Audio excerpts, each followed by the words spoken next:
CID में सबसे popular actor हैं दया सर यानी कि दयानंद शेट्टी। जब से सीआईडी की शुरुआत हुई है तब से दया और अभिजीत सर सीआईडी को अपने कंधों पर उठाकर चल रहे हैं और आज सीआईडी जब आसमान की बुलंदियों को छू रहा है तब सीआईडी को उस ऊंचाई पर पहुंचाने वाले दया, अभिजीत सर और हमारे एसीपी प्रद्युमन सर ही है।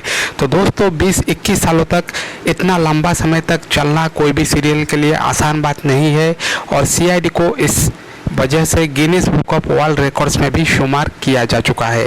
तो दोस्तों आज के इस वीडियो में हम बात करेंगे दया और श्रेया के बारे में।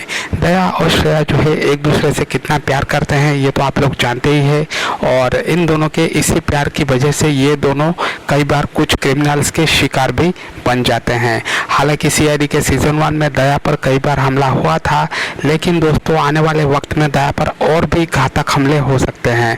तो आज हम बात करेंगे इन्हीं एक हमले के बारे में जहां पर दया और श्रेया बिल्कुल अकेले हैं और कार से कहीं पर जा रहे होते हैं, तब उन पर एक अनोखा हमला होता है। उनके कार के अंदर एक गैस छोड़ा जाता है और जिस गैस की वजह से दया और श्रेया बेहोश होने लगते हैं धीरे धीरे।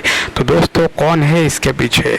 इसके पीछे है दोस्तों आई गैंग, जिनका मुकाबला सीआईडी के साथ सीआईडी के सीजन 1 में आखिरी एपिसोड में हुआ था और ये आई गैंग बेहद ही ज़्यादा खतरनाक है और इस बार इनका शिकार बने हैं दया और श्रेया। तो कैसे बचेंगे दया और श्रेया? क्या ये अगवा हो जाएंगे? सब कुछ आपको पता चलेगा दोस्तों सीआईडी के सीजन 2 के इस रोमांचक एपिसोड में, जो कि 2 भागों में आएगा।